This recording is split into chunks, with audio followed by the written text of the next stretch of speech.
हाँ, प्रणाम कर लीजिए, यही आशीर्वाद आप पीठ में दर्द है तो डॉक्टर बाबा जी इसको क्या करे? ये बाबा जी क्या करे? जैसे किसी को रोग है, किसी को दर्द है, तो डॉक्टर के पास जाए। आशीर्वाद से नहीं ठीक होता। देखो, बस वही समझ में नहीं आता, इसी भटकाओं में सब भटक रहे हो। कोई जंतुर बांध देगा, कोई आशीष, इसीलिए तुम सब अच्छे कर्म करो। पूर्व के पूर्व कर्मों के पाप से हमें दंड मिलता है। अच्छे कर्म करो, नाम जप करो, माता पिता की सेवा करो, सद्भाव से चलो।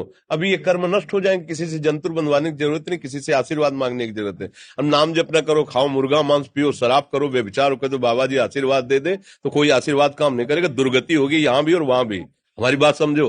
हाँ, जरूर बुरा लगता है, सत्य विषय बुरा लगता है, पर अगर बच्चा सावधान हो जाओगे तो सुखी हो जाओगे। कोई भी हो, हम किसी एक के लिए बात नहीं करते, सबके लिए करते हैं। सब भागते हैं इस बात में कि बाबा जी आशीर्वाद दे, रोग रहित हो जाओ। कभी नहीं होगा, कभी नहीं होगा। तुम्हारे आचरण ठीक होंगे तब तुम्हारा सब काम बनेगा। हाँ, अब देखो ना, खा रहे हैं जीवों को उबाल उबाल करके मांस, पी रहे हैं शराब, कर रहे हैं बेविचार, बुद्धि भ्रष्ट होगी और नष्ट होना पड़ेगा, क्योंकि आचरण गलत है। कोई आशीर्वाद किसी का काम नहीं करेगा।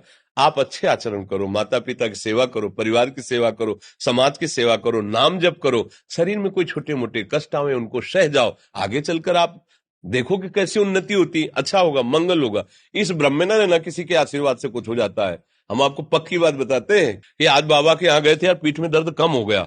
ये तुम्हारा पुण्य लग गया, पुण्य बन गया, तुम्हारा कर्म। तुम आए ना यहाँ, तो जो जो पाग आगे धरे कोटिन यज्ञ समान, साधु दर्शन के लिए भाव से आए तो तुम्हारा वो रोग नष्ट होगा। तुम्हारे कर्म से नष्ट हुआ, तुम सत्कर्म किए ना, उससे कर नष्ट हुआ। बात समझो बच्चा, आप हमारे घर के हो सब। आशीर्वाद देने से हम कई बार कहा कि अगर तुम सुखी हो जाओ तो हम किसी से न मिले, चुपचाप अपने कमरे में बैठे केवल आशीर्वाद देते रहे सबको। लेकिन नहीं सुखी होगे। सुखी होगे तुम अपने कर्म से। को न काहू के सुख दुख कर दाता, और निज कृत कर्म भोग सुन भ्राता। हे भाई, अपने कर्म का भोग ही आपको भोगना पड़ेगा। कोई भी तुम्हारे कर्म को नहीं मिटा सकता, एकमात्र भगवान। एकमात्र भगवान, मेरी बात मान लेना। उनकी शरण में और नाम जप करो, सब ठीक हो जाएगा। तुम्हारे भजन से होगा, तुम्हारे अच्छे आचरण से होगा, तुम्हारी धार्मिक प्रवृत्तियों से होगा। अब ये बात ना समझो तो फिर हम क्या कह सकते हैं? नहीं, हाँ, यही तुम्हारा जन्मदिन की सफलता है कि हमारी बात मान लो, राधा राधा रटो, कोई नशा मत करना, अपने माता पिता की सेवा करो, समाज की सेवा करो जितना। और जो कष्ट है वो स्थायी नहीं है। आज विपत्ति आई, कल खत्म हो जाएगी। अभी दिन है, फिर रात आ जाएगा, रात है तो दिन आ जाएगा। ये क्रम चलता रहता है, हमें निराश नहीं होना।